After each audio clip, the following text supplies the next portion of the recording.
आता अभिनव वाग्विलासिनी जे चातुर्यार्थ कला कामिनी ते शारदा विश्वमोहिनी नमिली मिया. ओवीच्या सुरुवातीला माऊलींनी आता या शब्दाचा प्रयोग केलेला आहे.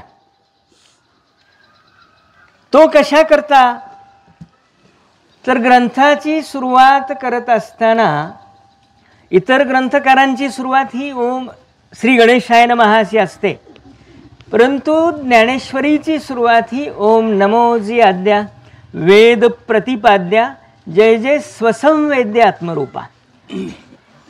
जो कोण या सृष्टीचा आद्य नियंता आहेस, या सृष्टीचा आद्य निर्माता आहेस, तुला माझा नमस्कार. आणि दुसऱ्या ओवीत सांगितलं देवा तूच गणपती आहेस, देवा तूची गणेशू सकलार्थमती प्रकाशू, म्हणे निवृत्तीचा दासू अवधारी जोजी. असं प्रत्येक ओवीमध्ये एका एका एका घटकाला वंदन केलं. आणि मग माऊली 21व्या ओवीत म्हणले आता अभिनव वाग्विलासिनी. ही जी अभिनव वाणी आहे, जगाचं कल्याण करणारी, जगाचं प्रबोधन करणारी, जगाला अडचणीतनं बाहेर काढणारी अशी जी वाणी आहे, त्या वाणीला माझा नमस्कार असं माऊली म्हणतात. आणि त्या वाणीमध्ये वसलेल्या सरस्वतीला जे चातुर्यार्थ कलाकामिनी ते शारदा विश्वमोहिनी, जी जगाला मोहित करणारी आहे, जगाला, त्या वाणीला, त्या शारदेला माझा नमस्कार असं माऊली म्हणतात. खरं म्हणजे वाणीच्याच आधारावरती संतांनी आध्यात्मिक क्रांती केली. अनेक ग्रंथकारांनी ग्रंथांच्या माध्यमातून असू दे किंवा अन्य कुठल्याही माध्यमातून असू दे, संतांनी क्रांती केली. ज्ञानेश्वरीची निर्मिती कशी झाली याच्यावर जर थोडंसं बोलायचं झालं की रस्त्यानं एक प्रेतयात्रा सुरू होती. प्रेतयात्रा चाललेली असताना त्या प्रेतयात्रेच्या पुढं एक बाई, ज्याच्या नवऱ्याचं ते प्रेत होतं, ती रडत रडत आली आणि इकडच्या बाजूनं निवृत्ती ज्ञानदेव सोपान मुक्ताबाई ही सगळी भावंड या बाजूनं तिकडं उलटी जात होती. आणि कुणीतरी त्या बाईला सांगितलं की योगी आहेत, ज्ञानेश्वर आहेत, माऊली आहेत, त्यांचा आशीर्वाद घे. म्हणून ती आली आणि त्या माऊलींच्या पायावरती लोटांगण घातलं. तिच्या डोळ्यातले अश्रूंनी माऊलींचे पाय भिजले आणि माऊलींनी तिला उठवत आशीर्वाद दिला, सौभाग्यवती भव. सौभाग्यवती भव म्हटल्यानंतर ती बाई ओक्साबोक्सी रडायला लागली. माऊलींच्याकडं बघत बघत हुंदके द्यायला लागली.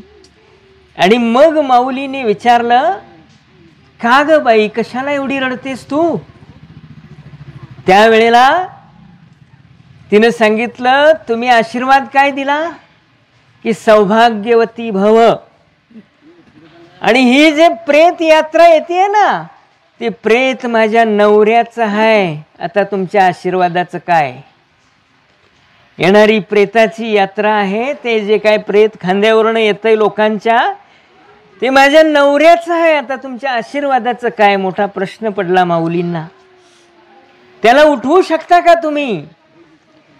आणि मग माऊलींनी सांगितलं, मोठा आता आशीर्वाद तरी खरा ठरायला पाहिजे. गंभीर प्रसंग आहे माऊली, तुझ्यामुळं माझ्यासमोर निर्माण झाला. मी उठवतो त्याला, पण तो उठल्यानंतर त्याला तू माझ्या स्वाधीन करशील का? असा प्रश्न माऊलींनी तिला विचारला. आणि तिनं एका दमात होकार देऊन टाकला, माझा नवरा जिवंत आहे, हेच माझ्यासाठी भाग्याचं लक्षण आहे. तो आज माझ्या घरी राहिला काय आणि तुमच्या सोबत राहिला काय, मला आनंदच आहे म्हणून सांगितलं. आणि काही क्षणात ते प्रेत उठून बसलं आणि माऊलींच्या पायावरती त्यानं लोटांगण घातलं. माऊलींनी सांगितलं, बाबा इथून पाठीमाग तू हिचा पती होतास, तुझ्या संसारातला कोणतरी कुटुंब प्रमुख होतास, आता तुझ्या मर्यादा वाढलेल्या आहेत, म्हणजे तेवढाच राहिला नाहीस तू, आता तू माझा सखा झालास. मी तुमचा सखा झालो. हो, मी तुझ्या हातून दिव्य आणि भव्य असं कर्म घडवून आणणार आहे. माऊलींनी सांगितलं. काय घडवून आणणार आहे तुम्ही माझ्या हातून? तर माझ्या गुरुमाऊली निवृत्तीनाथांनी मला आदेश केला आहे की या जगासाठी तुझी वाणी वापर, या जगाच्या कल्याणासाठी तू काहीतरी निर्मिती कर. म्हणून एका अद्भुत वाणीच्या ग्रंथाची निर्मिती करताना मला तुझी गरज आहे. काय पाहिजे माझ्याकडून? मी काय देऊ शकतो तुम्हाला? माऊलींना प्रश्न विचारला आणि त्यांनी सांगितलं, मी बोलत राहीन आणि तू लिहित राहशील. सच्चिदानंद बाबा लेखक झाला. सच्चिदानंद बाबा की मेलेल्या मड्याला जिवंत करून त्याच्या हातून ज्ञानेश्वरीचं लेखन करून घेतलं. लेखनी त्यांच्या हातात तरळली आणि माऊली बोलतच राहिल्या, ओम नमो जी आद्या वेद प्रतिपाद्या जय जय स्वसंवेद्यात्मरूपा देवा तुची गणेशू सकलार्थमती प्रकाशू म्हणे निवृत्तीचा दासू अवधारी जोजी. सच्चिदानंद बाबा लेखक झाला आणि एक महान असा ग्रंथांचा राजा तुमच्या आमच्या कल्याणासाठी आपल्या समोर आला. ज्ञानेश्वरी हे नाव स्वतः माऊलींनी दिलेलं नाहीये. नामा म्हणे ग्रंथश्रेष्ठ ज्ञानदेवी एक तरी ओवी अनुभवावी. नामदेव महाराजांनी या ग्रंथाचं वेगळं नामकरण केलं. त्याच्यापूर्वी अमृतानुभवाचं माऊलींनी नामकरण केलेलं होतं. आणि ही ज्ञानेश्वरी जगाच्या कल्याणासाठी पुढे आली. जगाच्या कल्याणासाठी या ज्ञानेश्वरीतलं एक आणि एक शब्द, एक आणि एक ओवी कार्यरत राहिली. म्हणून ग्रंथांचा राजा असं म्हटलंय. म्हणून एक तरी ओवी अनुभवावी असं म्हटलंय. खरं म्हणजे माऊलींची ही ज्ञानेश्वरी असेल आणि तुकोबांचा गाथा सुद्धा असेल, या सगळ्या संत मंडळींनी जे जे साहित्य आपल्या समोर ठेवलं, समाजासमोर ठेवलं, ते जगाच्या कल्याणासाठी ठेवलं. आणि या सगळ्याची निर्मिती होत असताना त्यांना प्रचंड कष्ट पडलं, प्रचंड त्रास झाला. आणि मग गेली 700-750 वर्ष ही माऊलींची ही ग्रंथ ज्ञानेश्वरी आपली सेवा, अर्थात आम्ही त्यांची सेवा करायची काय ज्ञानेश्वरीनं आमची सेवा करायची? एका अर्थानं बघितलं तर जगाचं कल्याण व्हावं म्हणून प्रत्येक ओवी या सेवेसाठी कार्यरत आहे.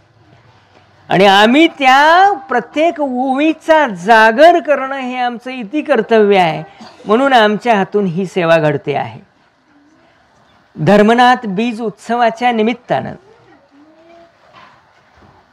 ही जे काय या नाम सप्ताहाचं आयोजन आहे, मग पारायण असेल, गाथा भजन असेल, हरिपाठ असेल, प्रवचन, कीर्तन, ही सगळी अभिनव वाणीच्याच जोरावरती चालू आहेत. म्हणून अभिनव वाणीला माऊलींनी नमस्कार केला.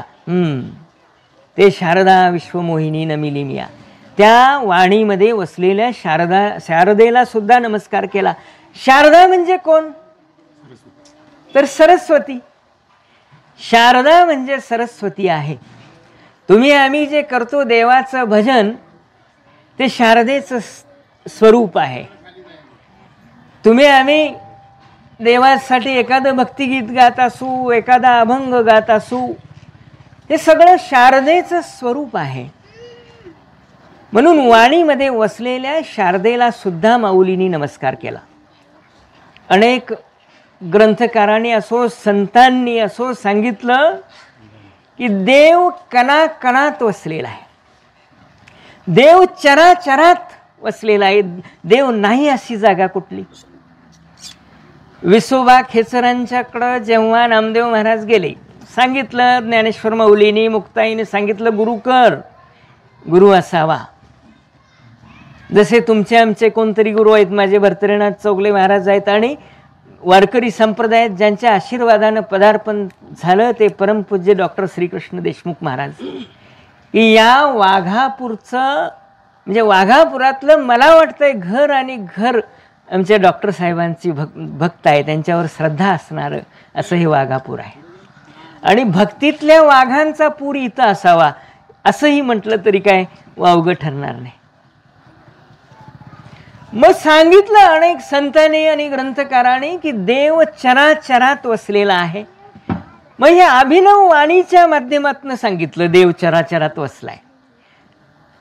परंतु माऊलींनी शारदेला वंदन केलंय, तर मग स्वर शारदेच्या माध्यमातून देवाचं अस्तित्व कसं मांडलं, तर एका अभंगाच्या ओळी मी आपल्या समोर सादर करायचा प्रयत्न करतो.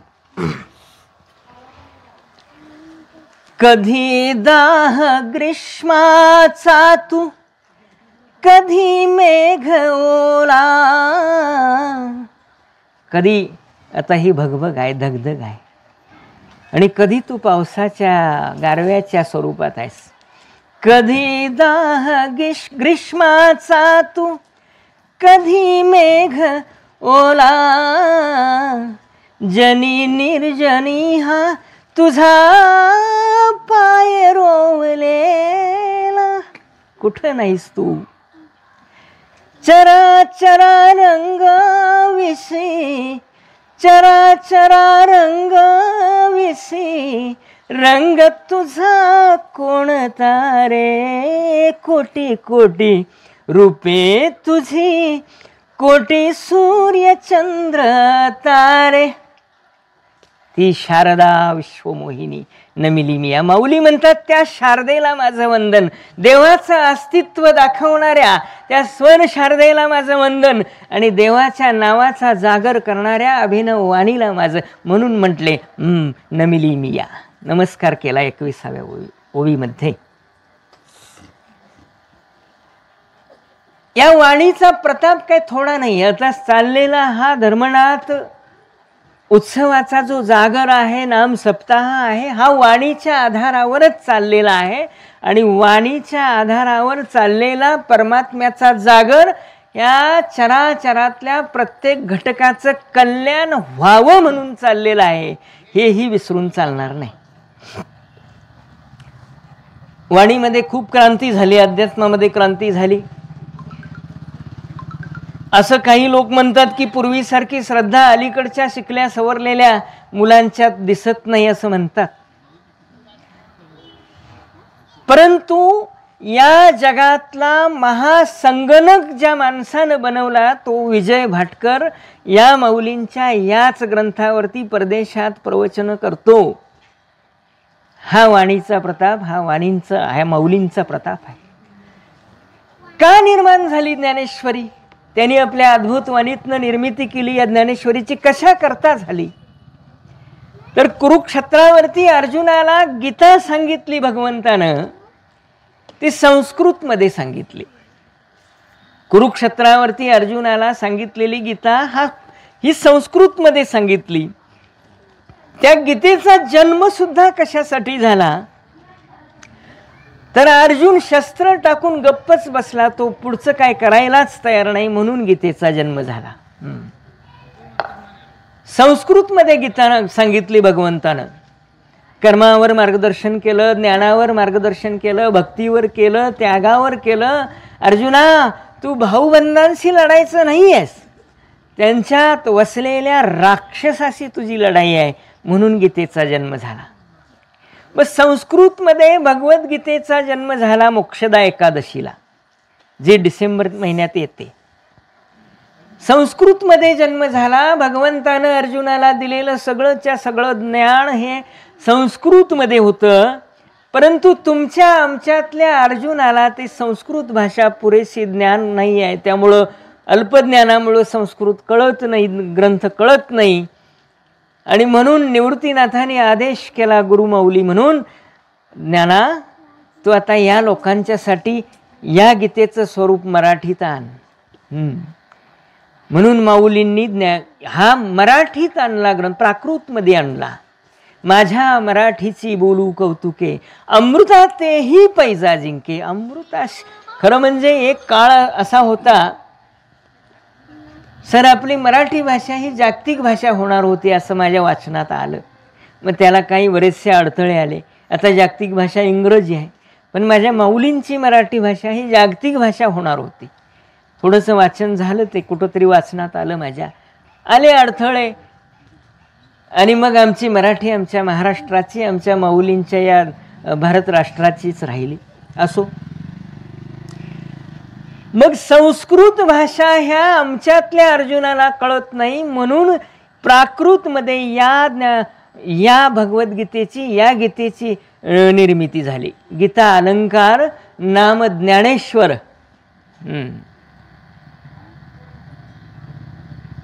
तसं बघितलं तर माऊली ज्ञानेश्वर हा तसा परमात्म्याचा अवतारच आहे. लोपले ज्ञान जगी हितने नती कोणी, अवतार पांडुरंग नाम ठेविले ज्ञानी. आरती ज्ञान राजा महाकैवल्य तेजा. परमात्म्याचा अवतार म्हणून महाविष्णूचा अवतार सखा माझा ज्ञानेश्वर. अद्भुत आणि अभिनव वाणीतून ग्रंथराज ज्ञानेश्वरी निर्माण झाला. भगवंताच्या लीला सुद्धा अनेक ग्रंथकारांनी आपल्या अभिनव वाणीतनं उत्कृष्टपणे मांडलेल्या आहेत. देवाच्या, भगवान श्रीकृष्णाच्या लीला खरं म्हणजे तुमच्या आमच्यातल्या या मानव जातीमध्ये सगळ्या क्षेत्रात काम करणाऱ्या माणसाला सर जीवन गौरव पुरस्कारानं गौरवण्यात येतं. कशासाठी जीवन गौरव? तर सामाजिक, शैक्षणिक, सांस्कृतिक, आध्यात्मिक, क्रीडा अशा प्रत्येक क्षेत्रामध्ये ठसा उमटवला म्हणून तुमच्या आमच्या सारख्याचा गौरव हा जीवन गौरव पुरस्कारानं होतो. मग आमच्या देवाचा गौरव कोणी करायचा की ज्याचं प्रत्येक क्षेत्रात काम आहे. अभिनव वाणीनं अनेक ग्रंथकारांनी वर्णन केलं. आमच्या भगवान श्रीकृष्णाच्या बाललीला मांडल्या ग्रंथकारांनी. जन्म झाला, वसुदेवाच्या देवकीच्या पायातले साखळदंड सुटले, तुरुंगाची कुलप आपोआप तुटली आणि मग बुट्टीतनं घेऊन वसुदेव चालले. यमुनेच्या पाण्याचा स्पर्श बाळाच्या पायाला झाला आणि यमुनाही ओसरली.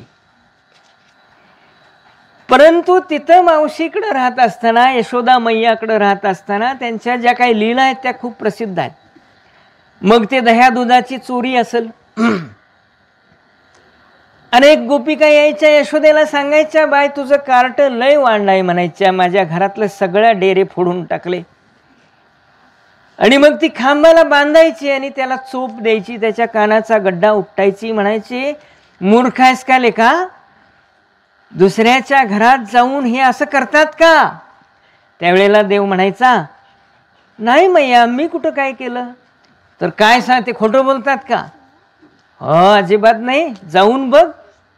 जाऊन बघ म्हटल्यानंतर ती मैया जाऊन बघायची तिथं आणि बघायची तर ते सगळ्यांचे डेरे परत होते तसे, लोण्याचे, दह्याचे, ताकाचे. आणि मग परत यायची आणि माझ्या बाळाला उगाच मी त्रास दिला म्हणून असं मारून घ्यायची. त्याच्या लीला अनेक ग्रंथकारांनी वर्णन केल्या. त्यातली एक लीला, पुतना मावशीचं नुसतं दूध प्याला नाही तर तिला मोक्षाला पात्र केली म्हणून काळा निळा पडला. विष पाजायला आलेली. तुम्ही आम्ही अलीकडच्या काळात चेंडूचा खेळ खेळतो. चेंडूचा खेळ आता नवीन आहे.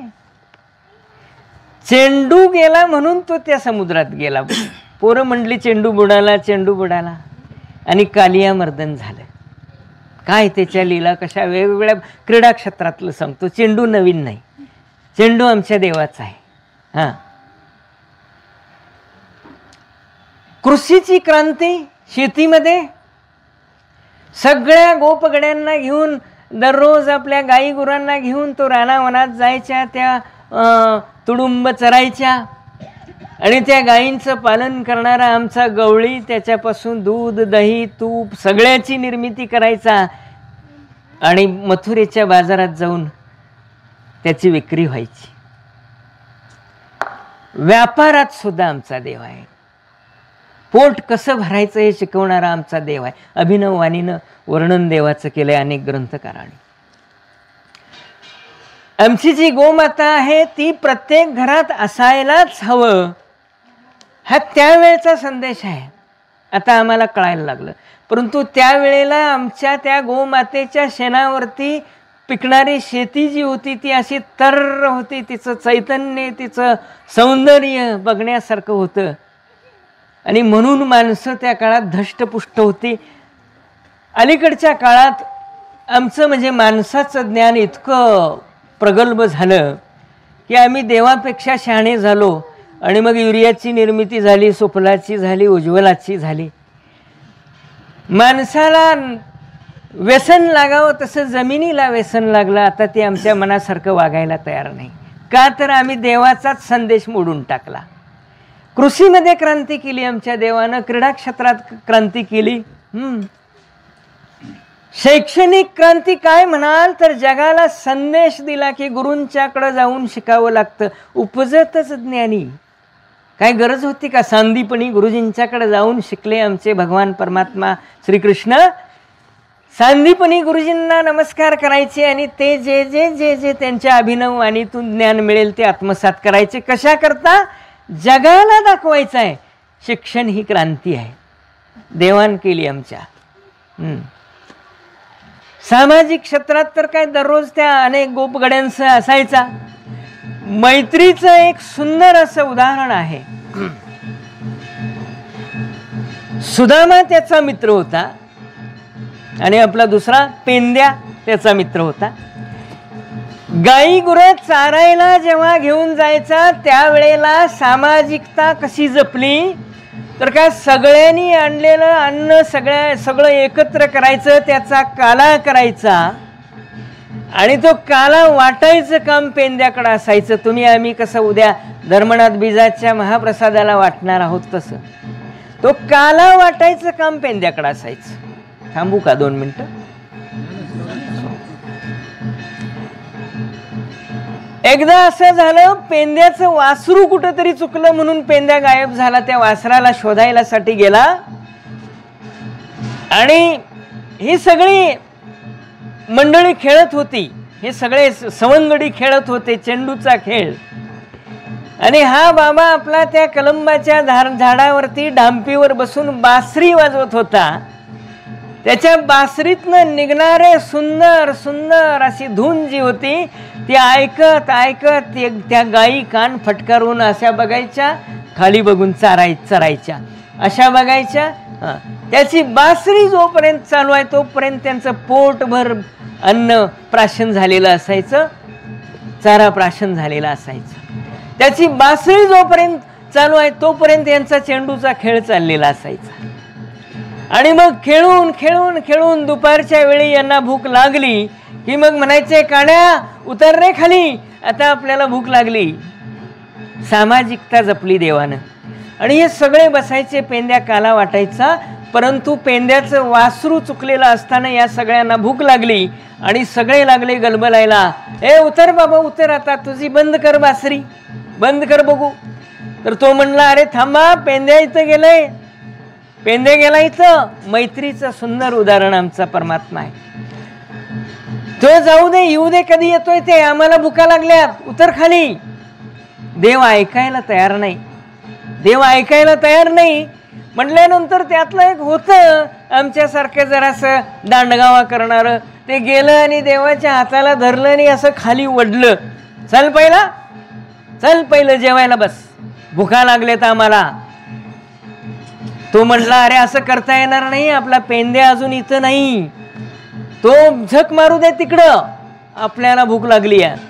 मग सगळी गोल पंगत बसली आणि देव म्हटला, अरे आता शिदोरी कुणी वाटायची? मग त्यातला एक शाना उठला आणि म्हटला, मी वाटतो. सगळ्यांचा काला एकत्र केला, शिदोरीचं वाटप झालं आणि मग आता कसं असते, त्याला नैवेद्य दाखवल्याशिवाय आपल्यात मुखात जात नाही. यानं पहिला घास घेतल्याशिवाय हे सवंगडी प्राशनच करत नव्हते. मग म्हटले का नको, मी जरा सावकाश जेवतो. अरे जेव की बाबा, तू घेतल्याशिवाय आम्हाला घेताच येत नाही. एवढं प्रेम होतं, मैत्री होती. मैत्रीचं सुंदर उदाहरण आहे. मग आता तो म्हटला अरे पेंदे आत्ता येईल. ए गपजेव रे बाबा, काणे आम्हाला भुका लागलेत बाबा.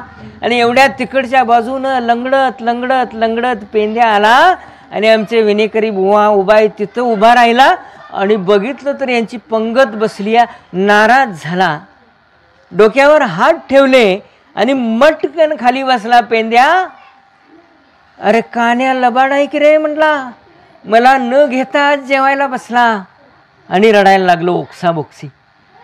आणि मग देवानं ते ओळखलं आणि म्हटले जावा रे त्याला घेऊन या, मी अजून जेवलो नाही, मी अजून घास घेतलेला नाही, त्यामुळं त्याचा मान मी ठेवलाय. मग त्यातले दोघं जण गेले आणि म्हटले चल तुला देवानं बोलवलंय. तर तो म्हटला कुठला देव आणि कुठलं काय लबाड आहे तो, मला त्याचं काय सांगायचं नाही तुम्ही. अरे चल, त्यानं अजून काय घास घेतला नाही पहिला. हे काय सांगू नका, चल त्याचं मला काय सांगायचं नाही. ते बी जरासं उद्धट. आता मैत्री अशी असते ना, प्रेमळ निष्ठावंत मैत्री. ते म्हणालं नाही, त्यानं लबाडी केली, मला न घेता आज पंगत केली. आणि मग ती परत गेली आणि त्यांनी सांगितलं बाबा काना तो काय यायला तयार नाही, तुझं तू बघ. ते म्हणायला लागलं होय शेवटी मलाच बघायला पाहिजे. आणि देव उठला आणि तरा तरा तरा पुढं चालत गेला. जसा हा इकडून जाईल तसं ते तिकडं पुढं पळायला लागलं. बघा प्रेम कसं असतंय बघा, जसा हा इकडून तो जाईल तसं ते पुढं पळायला लागलं. अरे पेंद्यात थांब, पेंद्यात थांब. ते कुठं जाऊन बसलं तर जिथं हा बासरी वाजवत बसायचा त्या डांपीवर जाऊन बसलं. जा म्हणायला लागला तू मला बोलवायचं नाही, चल आजपासून ही जागा माझी, इथं तुझी जागा नव्हती म्हणायला. ह्या जागेवर सुद्धा तू बसायचं नाहीस, मी बघतो काय करायचं ते. आता मैत्रीचं एवढं सुंदर उदाहरण सांगताना आमचा सुद्धा गळा दाटून येतोय हो. देव म्हटला पेंद्या अरे तुझ्याशिवाय मी जीवू शकत नाही, फक्त यांच्या हट्टापायी बसलोय. म्हटला कशावरून, तुझ्यावर विश्वास कसा ठेवायचा. नाही रे मी अजून एकही घास घेतला नाही असं म्हटला. आणि डोळ्यातनं घळा घळा घळा देवाच्या पाणी व्हायला लागलं. देव म्हटला आता तरी ये की रे. असे हात फैलावले देवानं. आणि मग त्याच्या लक्षात आलं बरोबर देव जेवलेला नाही. पट्टदिशी खाली उडी मारली आणि देवाच्या कुशीत येऊन शिरलं. दोघांच्या डोळ्यातल्या अश्रूंचे दोन दोन थेंब एकमेकाच्या खांद्यावर पडले माऊली. दोघांचेही खांदे प्रेमाच्या अश्रूंनी भिजले. मैत्रीचं एक सुंदर उदाहरण आमचा परमात्मा, मैत्रीचं सुंदर असं उदाहरण आमचा परमात्मा. राजकारणात नाही, मगाशी राजकीय उल्लेख केला का नाही मला माहित नाही. महाभारत काय आहे, सत्ता कुणाकडे असावी, किंग मेकर हा ठरवायचा. कुणाकडे असावी सत्ता, ज्याच्याकडं नम्रता आहे, ज्याच्याकडं औदार्य आहे, ज्याच्याकडं सत्य आणि निष्ठा आहे, सत्ता त्याच्याकडं असावी. जो अहंकारानं खचाखच भरलाय त्याच्याकडं सत्ता जाता कामा नये, अन्यथा राज्याचं नुकसान होईल, सगळं राज्याचं वाटोळं होईल. सत्ता माझ्याकडे असावी म्हणून दुर्योधन जाऊन बसला उशाला आणि हा अर्जुन जाऊन बसला पायशाला. तसा दुर्योधन अगोदर बसला आणि देव जागा झाल्यानंतर म्हटला बाबा मी अगोदर आलोय बघ, मी तुझ्या डोक्याला बाम लावत बसलोय, डोकं चेपत बसलोय. होय बर. आणि अर्जुन म्हटला मी नंतर आलोय पण मी तुझ्या पायाशी बसलोय. न्याय निवाडा कसा करायचा बघा, तंटामुक्ती कशी करायची. तर देवाने सांगितलं जो पायाशी बसलाय तो माझा. दुर्योधना तू चुकलास, तू चुकलास. होय मी चुकलो काय, बर बर बर. माझ्याकडं कोण कोण आहेत, द्रोणाचार्य आहेत, कृपाचार्य आहेत, भीष्माचार्य आहेत, केवढे बलाढ्य हे सगळे आहेत तेवढे माझ्याकडे आहेत. तू जा जा त्यांच्याकडं, काय करतोस बघूया. अहंकार दाटे निशी घनदाट. अहंकार प्रचंड दाटलेला. परंतु देवानं पांडवांना विजय प्राप्त करून दिला. संकट आलं एकदा पांडवांच्या वरती. संकट आल्यानंतर भीष्माचार्यांची प्रतिज्ञा ही काय सोपी नाही. बापासाठी लग्न केलं नाही, बापाचं लग्न होऊ देईल, मला संसारच नको, ब्रह्मचर्य स्वीकारलं. अखंड ब्रह्मचर्यत्वाचा शपथ घेतली भीष्माचार्यांनी. त्या भीष्माचार्यांनी कुरुक्षेत्रावरती अशी शपथ घेतली की उद्या सूर्य उगवल्यानंतर पांडव जिवंत राहणार नाहीत. मोठा कठीण प्रसंग. द्रौपदी देवाकडे गेली आणि म्हटली, काय रे बाबा, तू आहेस आमचा पाठीराखा, तू माझं वस्त्रहरण होत असताना मला वाचवलंस, परंतु माझे पतीच जर जिवंत नाही राहिले तर माझा उपयोग काय? तर काय झालं द्रौपदी? तर काय नाही, असं असं झालं. भीष्माचार्यांनी शपथ घेतली, पांडव सूर्य उगवल्यानंतर उद्या दिसणार नाहीत. तर कसं असतंय, ज्याचा पाठीराखा ईश्वर आहे त्याचं कोण वाकडच करू शकत नाही. मागे पुढे राहे उभा सांभाळीत, मागे पुढे उभा राहे सांभाळीत. द्रौपदी काळजी करू नको, पहाटे ब्रह्ममुहूर्तावर उठ. भीष्माचार्य एकाग्रतेनं तल्लीन असतात, निवांत चिंतन करत बसलेले असतात आणि अशा वेळेला तू जाऊन त्यांचं दर्शन घे. द्रौपदीने सल्ला पाळला आणि ब्राह्मी मुहूर्तावरती जाऊन भीष्माचार्यांच्या पायावरती डोकं टेकलं आणि अचानक त्यांना शॉक बसल्यासारखं झालं की अचानक एक महिला कोणतरी आहे, ब्रह्मचारी, कधी कोण महिला त्यांच्या त्या कंपूमध्ये जातच नव्हती, पायावर डोकं टिकलं आणि आशीर्वाद मागासारखाच दिला. माऊलींनी जसा दिला तसा, सौभाग्यवती भव. द्रौपदी उठली, तिच्या डोळ्यातनं घळाघळा पाणी वाहिलं आणि जेव्हा बघितलं, देव म्हटले, कन्ये पुत्री, म्हणजे आपण ते TV हिंदी मालिका किंवा चित्रपटात, लेकी तू एवढ्या वेळी आलीसच कशी इथं, ह्या वेळेला तू आलीस कशी? काही नाही, मला यावंसं वाटलं म्हणून आलो. अगं पण माझी शपथ खोटी ठरवलीस तू. तर ती म्हटली, का? मला काय माहीत, मला तुमचा आशीर्वाद पाहिजे म्हणून आलोय. ज्याला आशीर्वाद पाहिजे त्याला नम्र व्हावं लागतं, त्याला लीन व्हावं लागतं, असं अभिनव वाणी सांगते, देवाची वाणी सांगते. ज्याला आशीर्वाद पाहिजे, ज्याचं संरक्षण व्हावं, ज्याचा संसार सुखाचा व्हावा, त्याच्याकडे नम्रता आणि लीनता असली की त्याचं कोण वाकडच करत नाही, असा याचा अर्थ आहे. आणि मग भीष्माचार्य म्हटले, द्रौपदी हे तुझं डोकं नाही बाई, तुझा पाठीराखाच भगवंत आहे. तुझा पाठीराखा असा आहे की तुझं कोण वाकडच करू शकत नाही. ठीक आहे म्हटले, बाहेरच्या दरवाजापर्यंत आले आणि लेकीला निरोप दिला, जा, आशीर्वाद आहे तुला म्हणून सांगितलं. एवढं मोठं रक्षण आणि अशा पद्धतीची सगळी रचना अभिनव वाणीच्या माध्यमातून अनेक ग्रंथकारांनी केली देवाची. खरं म्हणजे हा वाघ यज्ञ म्हणजे वाणीचा यज्ञ आहे. वाणीच्या माध्यमातून चैतन्याची क्रांती होते. आता खरं तर चैतन्य म्हणजे काय? मगाशी सांगितलं, देव चराचरात वसलाय, तो जळी स्थळी काष्टी भाषांनी सगळीकडं आहे. मग हे समजून कसं घ्यायचं? देव काय प्रत्यक्ष दिसायला हवा का? ज्याला प्रत्यक्ष दिसला त्याला ते सहन झालं नाही म्हणून दिव्य दृष्टी मागून घेतली अर्जुनाला. प्रत्यक्ष दिसला, सहन झालं नाही. आम्हाला न दिसता तो पाठीराखा आहे, हे बरं आहे.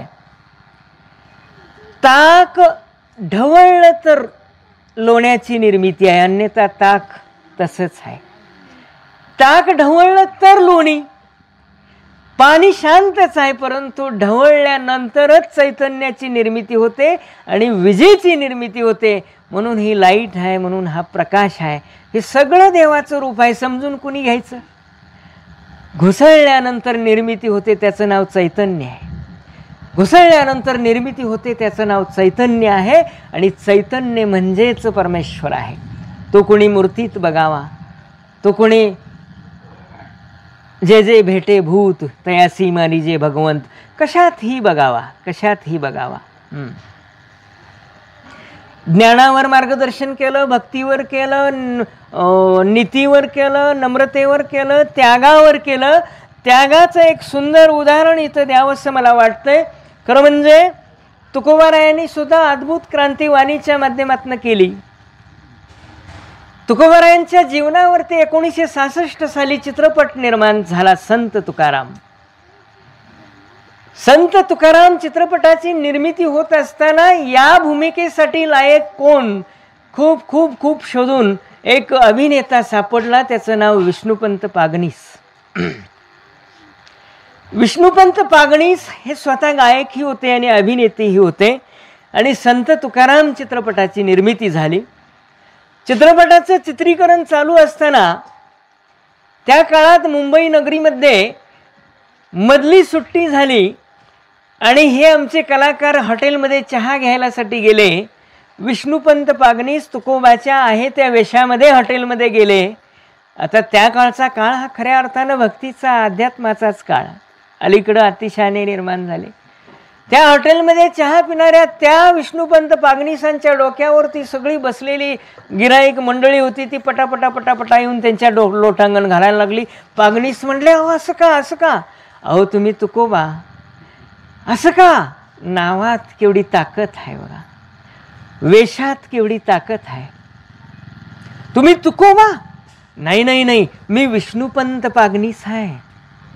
नाही हो, आम्ही तुमचं ते गीत ऐकलं, ते बोल ऐकले तुमचे. आधी बीज ऐकले, बीज अंकुरले, रोप वाढले, आधी बीज ऐकले.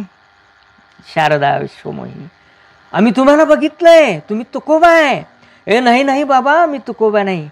चित्रपट प्रदर्शित झाला, भन्नाट चालला, प्रचंड गल्ला जमला. निर्माता, दिग्दर्शक, प्रोड्युसर सगळे खुश झाले. आणि चित्रपटाच्या रौप्य महोत्सवानंतर ही सगळी मंडळी पागनीसांच्या घराकडे गेली, निर्माता, दिग्दर्शक आणि ते प्रोड्युसर वगैरे. आणि विष्णुपंत पागनीसांच्या घरी गेल्यानंतर त्यांचं चहापान झालं, सगळं आदरातिथ्य झालं. आणि सगळं झाल्यानंतर एक पैशाचं पाकिट पागनीसांच्या समोर ठेवलं. पागनीस म्हणले, काय आणलंय? तर ते म्हणले, प्रसाद आणलाय. कसला? तुकोबांचा, तुकाराम महाराजांचा प्रसाद आहे. तुम्ही भूमिका केली ना म्हणून. त्यांनी ते पाकिट उघडून बघितलं तर आता हे धाडस आमचं गोजारे महाराज नव्हतं, आमचं नवं धाडस. ते पाकिट उघडून बघितलं, नोटांचं बंडल बघितलं, असतील 3-4 हजार त्या काळातले, कारण चित्रपटाचं ते मानधन होतं. नाही नाही, हे नको मला. निर्मात्याला वाटलं हा नाराज आहे वाटतं, म्हणून आणि एक बंडल काढलं आणि पुढ्यात ठेवलं. नाही नको नको, पाया पडतो तुमच्या, मला हे नको.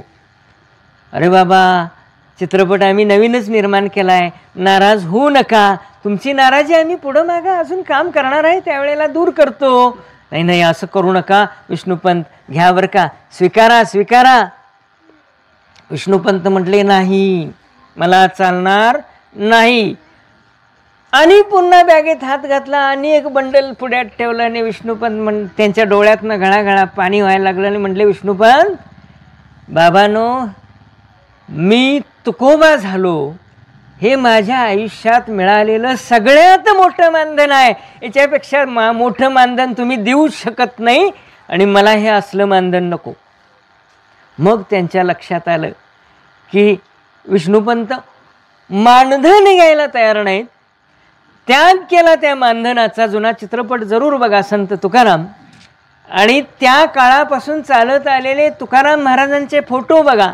अलीकडच्या काळात डिजिटल पोस्टर्स लागतात, ती सगळी पोस्टर्स बघा तुकोबांची. त्या तुकोबांच्या वेशामध्ये लपलेला जो चेहरा आहे तो विष्णुपंत पागनीस या माणसाचा आहे. हे मी आवर्जून ह्या व्यासपीठावर उल्लेख करतो. बघा, मंदिरांमध्ये फोटो आहेत तुकोबांचे, तो चेहरा आहे तो विष्णुपंताचा आहे. हे त्या माणसाला मिळालेलं आयुष्यभराचं नवं, 7 पिढीचंही नवं, पिढ्यान पिढीचं मानधन आहे. न संपणारं मानधन त्यांना मिळालं. असे चैतन्यमय सगळं स्वरूप आहे. अध्यात्म हे चैतन्याची शिदोरी आहे. हे चैतन्य न संपणार आहे, शब्दांमध्ये न मावणार आहे. परंतु या कुठंतरी संतांच्या कृपेनं, मौलींच्या, तुकोबांच्या, चोखोबांच्या, गोरोबांच्या, कुणाकुणाचं नाव घ्यावं या सगळ्यांच्या कृपेनं हे चाललेलं चैतन्य आहे ते परमेश्वराचं स्वरूप दाखवणार आहे. म्हणून वाणीला वंदन. ती अभिनव वाग्विनाशिनी, ती शारदा विश्वमोहिनी, तिलाही माझं नमन, तुलाही माझं नमन. चैतन्याची निर्मिती कशी होते एक सुंदर उदाहरण. माझ्या इथून पाठीमागच्याही प्रवचन सेवेमध्ये त्याचा उल्लेख झाला आणि विशेष करून आमच्या पाठीमागच्या माता भगिनींना जरूर आवडेल. जरूर. तुम्हाला का आवडेल असं म्हटलं तर अभिनव वाणीच्या भाषेत तुम्हाला सांगायचं, तुमच्यामध्ये प्रचंड शक्ती आहे. या जगामध्ये जी तरलेली भक्ती आहे, भक्ती ती सुद्धा स्त्रीचं स्वरूप आहे आणि तुमच्या माध्यमातून हा भक्तीचा महिमा वाढतो आहे. तुमच्या पोटी जन्माला येणाऱ्या पिढ्यानपिढ्या देवाचं नाव घेतात. हे तुमचं मोठेपण आहे. तुकोबा तुमच्याच पोटाला आले, माऊली तुमच्याच पोटाला आले, गोरोबा तुमच्याच पोटाला, तुमच्या म्हणजे स्त्रियांच्या पोटाला आले. म्हणून तुमचं मोठेपण हे शब्दात मावणारं नाही. म्हणून तुमच्यासारख्यांची गर्दी होणं या मंडपाची नव्हे, खऱ्या अर्थानं खरं चैतन्य असेल तर तुम्ही आहात माता भगिनी. ही जी भक्ती आहे तिला स्त्री रूप आहे, स्त्री रूप आहे. बघा, भक्तीला तो भक्ती असं म्हणतो का आपण? ती भक्ती असं म्हणतो.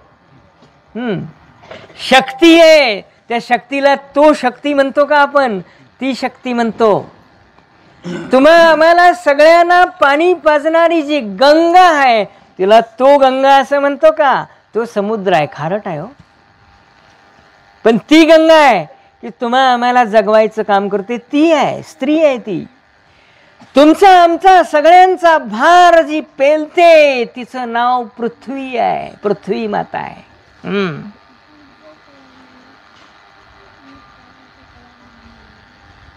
वीज, हिला वीज म्हणतो आपण, वीज, ती सुद्धा स्त्री आहे.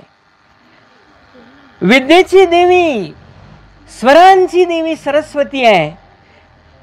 तुमच्या आमच्या पोटाचं चरितार्थाचं काम चालावं म्हणून काम करणारी लक्ष्मी माता ती स्त्री आहे. काय काय नाही म्हणून सांगू, सगळं तुमचं रूप आहे हो, सगळं तुमचं रूप आहे. फक्त आमच्यामध्ये अभिनववाणीची आवश्यकता आहे, उपद्रववाणीची नाही. उपद्रववाणी कशाला म्हणायचं? सकाळी सकाळी अभंग लागतो, उठी अभिनववाणी, उठी श्रीरामा पहाट झाली, पूर्व दिशा उजळाली, उभी घेऊनी कलश दुधाचा, कौसल्या माऊली. सुंदर शब्द कानावर पडतात आणि आपण आपल्या अभिनववाणीच्या रूपामध्ये आपल्या बाळाला उठवतो. बाळा उठ बाबा, आज सकाळी शाळा आहे ना. ह्याला म्हणायची अभिनववाणी. आणि उपद्रववाणी कुठले? उठकी कार्ट्या तुझा मुर्दा बशिवला तुझा, ह्याला म्हणायचं उपद्रववाणी. उपद्रववाणी ही वाटोळ करते, कल्याण करत नाही. बाबा उठ बघू, तुझा ग्रहपाठ झाला का? तुझं सगळं होमवर्क पूर्ण झालं का?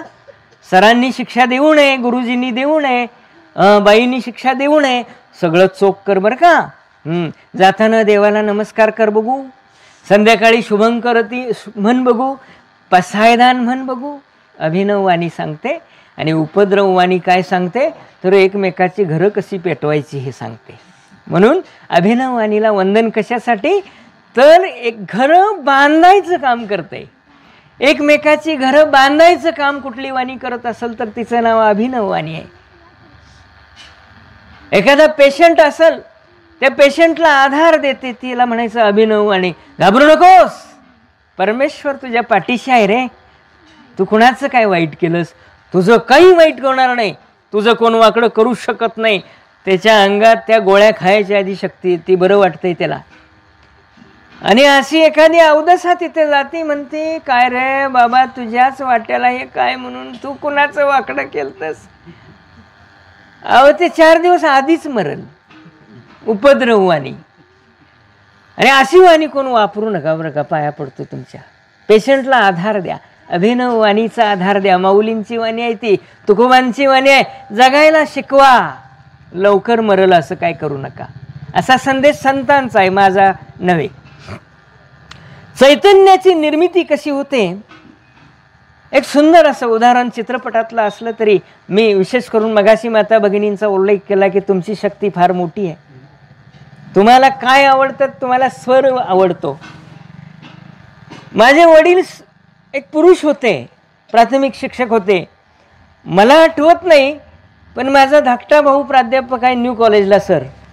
त्याला झोपवताना ते अंगाई म्हणायचे, गुणी बाळ असा जाग शिकारे वाया, निज निज बाळ शिवराया.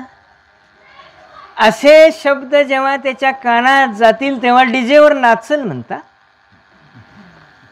आता आमच्या शिवरायांचीच मिरवणूक किंवा बाबासाहेबांची मिरवणूक असू दे, महापुरुषांच्या मिरवणुका कशा काढायच्या याचं ज्ञानच लोप पावलंय. सगळं संपलंय असं वाटतं. म्हणून सगळ्यांना या मंडपाकडे आणायचं काम तुमच्या मागच्या शक्तीनं करावं. तुमच्या ताकद एवढी असते शब्दात ना, अरे लेखा काय चाललंय तुझं, वाया जातोस काय तू, इकडे ये, वेळेत ये, वाचशील. संसार खोटा म्हणायचं नाही हे सुद्धा अभिनववाणी सांगते. उद्वेग असतो माऊली. मुलगा भरपूर शिकलाय पण नोकरीचं काही धड नाही. बायको संसाराला चांगली आहे खरं भांडखोर आहे. सगळं चांगलं आहे, आमचे सद्गुण आमच्या जवळ आहेत, परंतु अर्थ पैसा कमी आहे. सगळं चांगलं आहे म्हणजे कुठलं ना कुठलं, ज्याच्याकडं पैसा भरपूर आहे त्याला सुखच नाही. ते म्हणते पोरगं उन्हाळ फिरतंय, काय करायचं, पोरगं व्यसनाधीन झालंय. श्रीमंत असून करायचं, कोट्याधीश प्रॉपर्टी असून करायची काय. उद्वेग आहे म्हणून संसार कधी खोटा म्हणायचं नाही असं अभिनववाणी म्हणते. आमच्या बहिणाबाई, संत बहिणाबाई फार सुंदर सांगतात, संसाराला खोटा म्हणू नका. अरे संसार खोटा कधी म्हणू नये, राऊळाच्या कळसाला लोटा कधी म्हणू नये. अरे संसार नाही रडण कुडण, गळ्यातल्या हाराला तू म्हणून रे लोढण. अरे संसार जसा तवा चुल्यावर आधी हाताला चटके, तेव्हा मिळे हो भाकर. तेव्हा चैतन्याची निर्मिती आहे. सोन्याला जळावं लागतं मग ते सोनं आहे, तेव्हा चैतन्याची निर्मिती आहे. संगत कशी असावी, संगत चांगली असावी, आयुष्याचं कल्याण होतं. आम्ही सद्गुरू डॉक्टर देशमुख साहेबांच्या कृपा छत्राखाली चांगल्या संगतीत आलो. मला खरोखर धन्यता वाटते. गुरुसर वेळानं आलो पण खूप धन्यता वाटते. उशिरा आलो, कळलं. त्याच्या अगोदर माझ्या वडिलांच्या आईच्या माध्यमातून आम्हाला भक्तीचा महिमा, आमचं त्याच्यावर श्रद्धा आहे, प्रेम आहे. परंतु खरं कळायलासाठी या व्यासपीठावर यावं लागतं. ती संधी या परमात्म्यानं दिली. संगत कशी असावी, पावसाचा पडलेला एखादा थेंब जर का तव्यावर पडला तर करपून धुळला होतो, विनाश होतो. राग नसावा, क्रोध नसावा, रागानं विनाश होतो असं म्हणायचं आहे. आकाशातनं पडलेला पावसाचा थेंब जर का गटारीत पडला तर उचलून घ्यायच्या लायकीचा नसतो. म्हणून रागानं कुठं शिरायचं हे आपण ठरवायला हवं. आकाशातनं पडलेला एखादा थेंब मातीत पडला तर तो माती मोल होतो, दिसतच नाही. पण कमळाच्या पाकळीवर पडला तर त्याचा मोती होतो, मोत्यासारखा चमकतो. आणि जर का तर स्वाती नक्षत्राला तो शिंपल्यात पडला तर त्याचा साक्षात मोती होतो. नवरत्नांचा हार जो म्हणतो आपण ना, त्या अशा रत्नांचाच हार.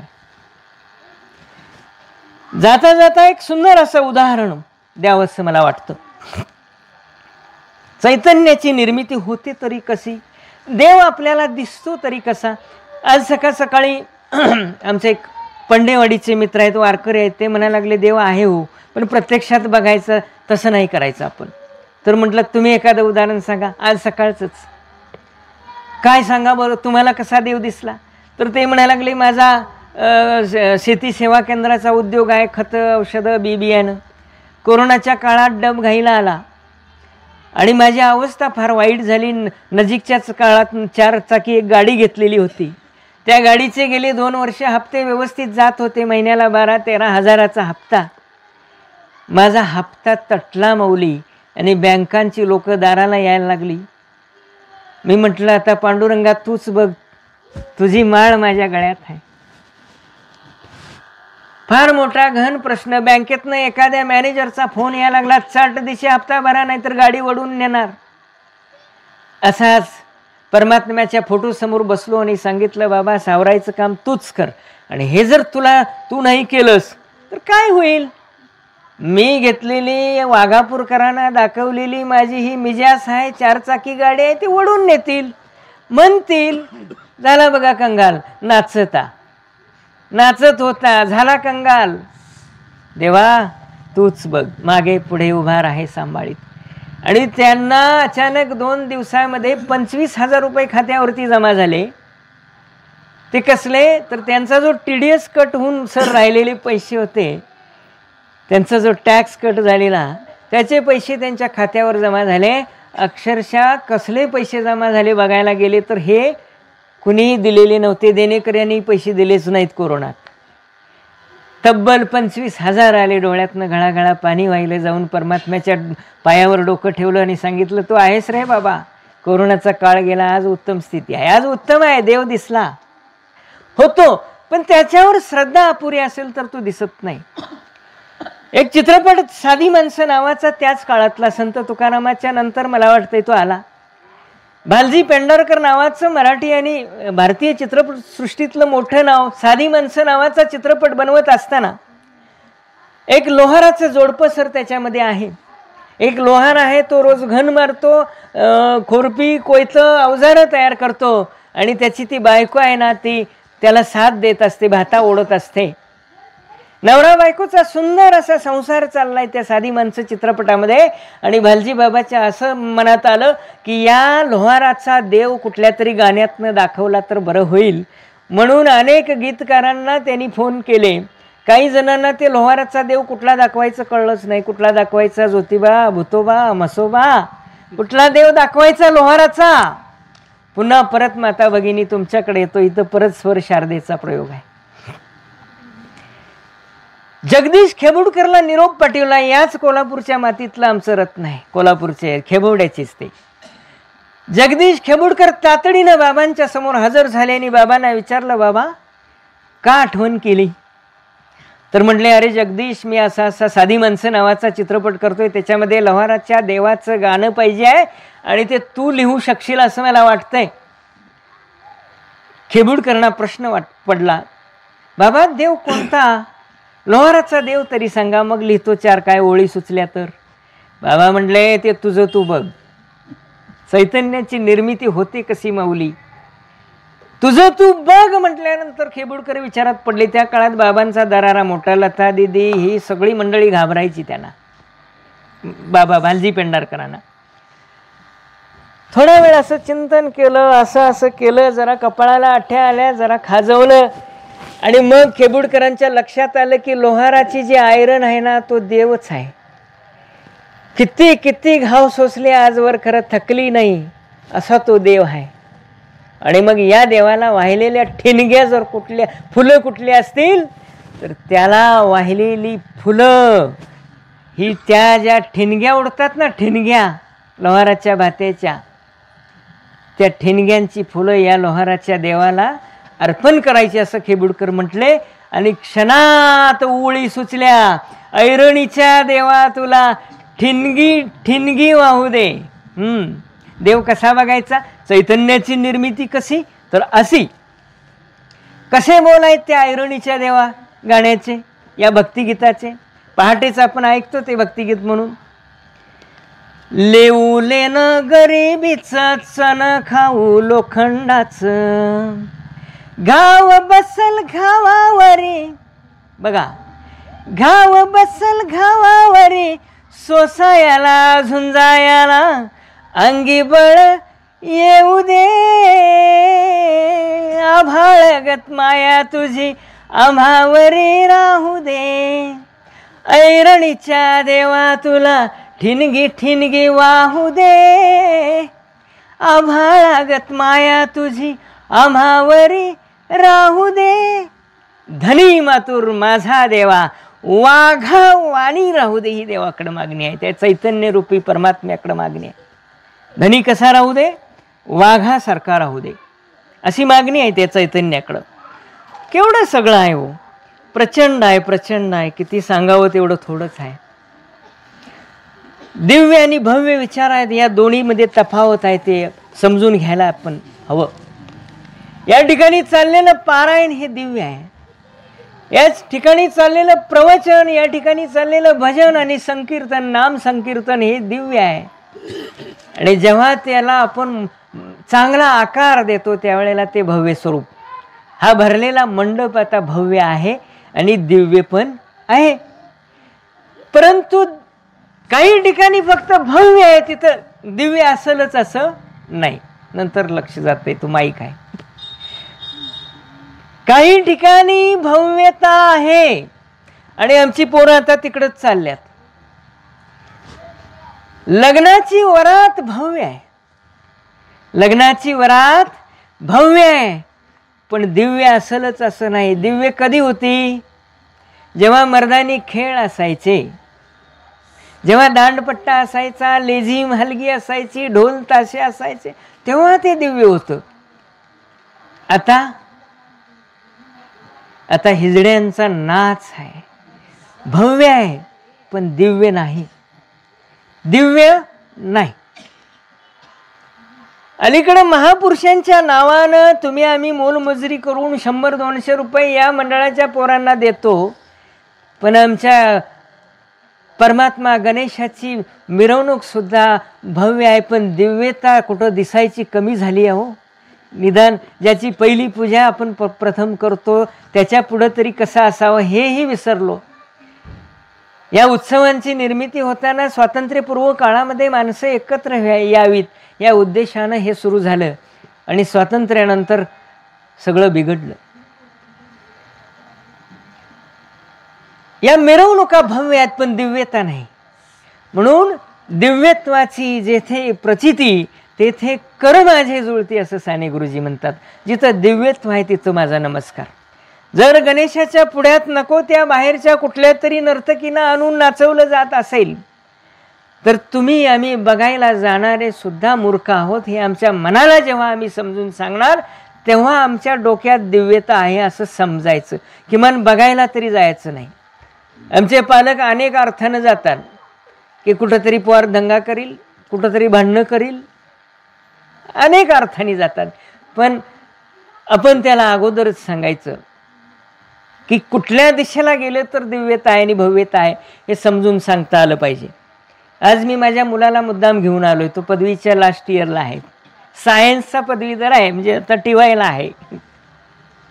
त्याच्याकरता केलेला एक दिव्य प्रयोग मी माऊली सांगतो. तो जन्माला आला त्यावेळेला मी वारकरी नव्हतो. तो जन्माला आला तेव्हा मी वारकरी नव्हतो, मी सगळ्यात होतो. तुमच्या वाघापूरच्या यात्रेत होतो, शेजारच्या कुरच्या यात्रेत होतो.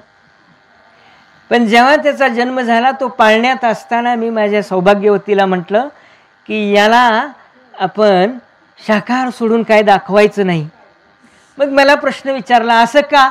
परत माता भगिनी तुमच्याकडं हा प्रश्न जातो, असं का? तर या अलीकडं आपण बघतोय, आपण गणेशोत्सव असू दे किंवा महापुरुषांचे जयंती उत्सव असू दे, पोरांच्या दिव्यता दिसतच नाही. आणि पुढच्या काळात पिढ्या जर वाया निघाल्या, पुढच्या काळात पिढ्या जर का आपल्या ताब्यात नाही राहिल्या तर मुलं पोटाला असून करायची तरी काय, असा प्रश्न जेव्हा त्याच्या मातेला सांगितला, विचारला, त्यावेळेला तिनं निर्णय घेतला म्हणून हे शक्य झालं. मला नव्हतं शक्य, आम्ही घरात कुठं असतोय. तिनं निर्णय घेतला. 22 वर्षापूर्वीची घटना आहे.